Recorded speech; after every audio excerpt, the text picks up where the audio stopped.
ओम गणेशाय नमः। नमस्कार, मैं अविनाश सिंह। आज हम बात करेंगे राहु महाराज के चतुर्थ में फल के विषय में। चतुर्थ में महाराज राहु महाराज क्या फल देते हैं? जैसा कि आप सब जानते हैं, चतुर्थ भाव भूमि भवन वाहन का भाव है, यानी सुख भाव है। पूरे जीवन हम इसी के लिए प्रयासरत रहते हैं। तो जीवन में हमें सारी कष्ट जो है इन्हीं तीनों चीज़ों के लिए चाहिए होता है। माता का भी भाव है, तो इसीलिए हम इसे सुख भाव कहते हैं। क्यों कहते हैं? क्योंकि यही हमारे सुख हैं भौतिक संसार में, जितना हम जानते हैं। और राहु कौन है? राहु आपके ऐश्वर्य के देवता हैं। और ऐश्वर्य के देवता को राक्षस कह लें या देवता, बात बराबर है, दोनों ही चीज़ें हैं वो। तो राहु ऐश्वर्य के देवता है और यह ऐश्वर्य की जगह है। तो हमारे ऋषियों ने पूर्व काल में जब ये ग्रंथ लिखी, ज्योतिष शास्त्र लिखा, उस समय राहु, केतु, शनि, इनको दुर्भाग्य और दुख से जोड़ा जाता था। वह काल सभ्य पुरुषों का था। आज के युग में, कल युग में हम जहाँ रहते हैं, उस युग में सिर्फ यही चीज़ें मायने रखती हैं, भूमि भवन वाहन और हमारी अपनी सुख। तो ये चीज़ें हमें चाहिए। पहले ज़माने में ऐसा नहीं था। जब हमारे ज्योतिष शास्त्र लिखे गए थे, उस समय में इन सबसे ऊपर हमारे उच्च आदर्श होते थे। तो हमारे ऋषियों ने वन लाइनर तो यही है कि दुखी और संतानहीन माताओं को करते हैं और पुरुषों को संपत्तिहीन, सुखहीन करते हैं।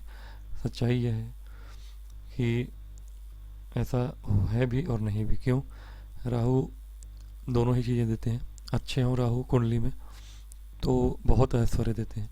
और ऐश्वर्य का मतलब ये सुख भाव। तो हर चीज़ आपको, वाहन अगर है, बहुत सारे वाहन होंगे आपके पास। भवन है तो आप कई भवन बना लेते हैं। आपके पास बहुत संपत्ति होती है, बहुत भूमि खरीदते हैं आप। आपकी माता स्वस्थ रहती हैं यदि राहु महाराज यहाँ अच्छे हों, उच्च के हों, नीच के ना हो बस। हाँ, मंगल वृश्चिक राशि में ना हो, या नीचे पाप ग्रह और किसी शनि वगैरह से देखे ना जाते हों, या बैठे ना हो शनि के साथ, तब तो राहु महाराज अच्छे हैं। लेकिन यदि राहु महाराज यहाँ पीड़ित हैं, अच्छी राशि में नहीं है, तब यह आपको इन सब चीज़ों से विहीन करते हैं। भूमि वन वाहन सारे सुखों से विहीन करेंगे राहु महाराज अगर चतुर्थ भाव में हो तो। जातक मूर्ख होता है और ऐसा जातक जो है सबसे बड़ी बात है कि अल्पायु होता है। ऐसा हमारे ऋषियों का मत था। अल्पायु अल्पायु होने का मतलब है कि ऐसा कह नहीं सकते कि हाँ, आयु भाव तो नहीं देखते, लेकिन फिर भी हमारे जातकों, हमारे ऋषियों ने कहा है कि ऐसा जातक जो है अल्पायु होता है। राहु महाराज शनि की दृष्टि के विषय में हमने पिछले वीडियो में नहीं बताया था। शनि महाराज की दृष्टि, जो शनि महाराज चतुर्थ में हो तो शनि महाराज की एक दृष्टि छठे पड़ती है। शत्रु से बचाते हैं आपको और शत्रुहंता बनाते हैं। लेकिन ये रोग और ऋण का भाव है। अपने दशा अंतरदशा में, अपने गोचर काल में अगर अच्छे ना हो तो रोग ऋण शत्रु तीनों से परेशान भी करते हैं शनि महाराज। और राहु महाराज की सीधी पांचवी दृष्टि है, तो पांचवी दृष्टि अष्टम पे पड़ती है। तो ऐसा जातक जो है गुप्त कर्म करने वाला होता है। और सातवीं दृष्टि कर्म भाव पे है तो कुटिल कर्म करने वाला होता है। और फिर द्वादश पे एक दृष्टि होती है राहु महाराज की। तो ये दृष्टि तो सही है। राहु महाराज विदेश के कारक हैं।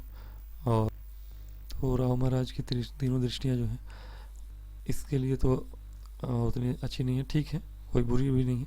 अगर अच्छे हैं राहु यहाँ तो अच्छी चीज़ें करते हैं और ये सारी चीज़ें बहुत अधिक मात्रा में प्राप्त होती हैं।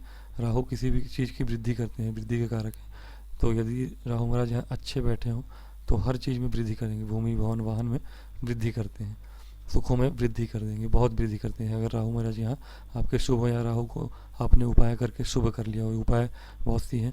आप शिव जी की पूजा करते हैं, राहु का जाप कराते हैं, राहु की चीज़ों का दान करते हैं। शनि की तरह राहु की भी चीज़ें होती हैं। तो शनि महाराज की दृष्टियाँ तो मैंने बता दी। एक दृष्टि तीसरे पे है, तो जो भी है एक कर्म भाव पे पड़ती है। हालांकि शनि महाराज की पिछले वीडियो में दृष्टियाँ बताई नहीं थी। कर्म को थोड़ा धीरे करते हैं, लेकिन ऐसा जातक बहुत अच्छा कर्म करने वाला होता है। लेकिन एक दृष्टि लगन पर पड़ती है, जीवन उसका स्लो होता है।